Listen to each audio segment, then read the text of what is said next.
বঙ্গোপসাগরে সৃষ্ট নিম্নচাপ ঘূর্ণিঝড়ে পরিণত হলে এটি রোববার রাতে আঘাত করতে পারে সাতক্ষীরার উপর দিয়ে।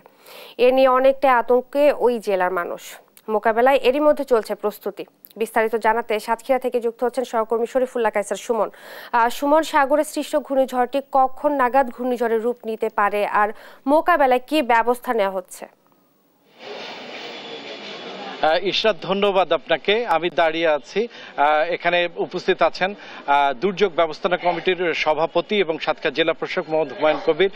আপনি জানেন যে আপনি আবহাওয়া অফিসের বরাতে যেভাবে বলছিলেন যে সাতক্ষীরার উপর দিয়ে অতিক্রম করবার সম্ভাবনা দেখা দিয়েছে, ঠিক তেমনটি চিত্র। এখনো পর্যন্ত কিন্তু আবহাওয়ার অবস্থাটি কিন্তু স্বাভাবিক রয়েছে। জোয়ার বেড়েছে, কিন্তু জোয়ারের পানি কিন্তু স্বাভাবিকের চাইতে এখনো পর্যন্ত বাড়েনি এবং স্বাভাবিক রয়েছে।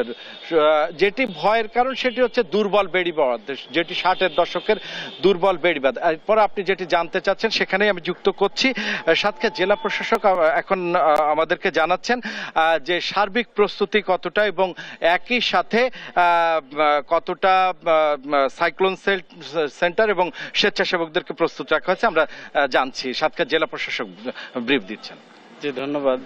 ঘূর্ণিঝড় যদি আঘাত হানে, আমরা এটার গতিবিধি লক্ষ্য রাখছি, পর্যবেক্ষণ করছি। তো যদি সাতক্ষীরা উপকূলে আঘাত হানেও তাহলে সার্বিক প্রস্তুতি আমরা নিয়ে রেখেছি। আমাদের প্রায় 8 শতাধিক আশ্রয় কেন্দ্র রয়েছে, স্থায়ী অস্থায়ী মিলিয়ে সবগুলো আশ্রয় কেন্দ্র আমরা রেডি করে রেখেছি। আমাদের কয়েক হাজার সিপিপি ভলান্টিয়ার কাজ করে, আমাদের অনেক বেসরকারি সংস্থা আমাদের সাথে কাজ করে। তো সকলের একটা সমন্বয় ঘটিয়ে আমরা সার্বিক প্রস্তুতি নিয়ে রেখেছি। যদি ঘূর্ণিঝড় আঘাত হানেও তাহলে আমরা যেন ক্ষয়ক্ষতি, জানমালের ক্ষয়ক্ষতি যতটা সম্ভব এড়াতে পারি, কমাতে পারি।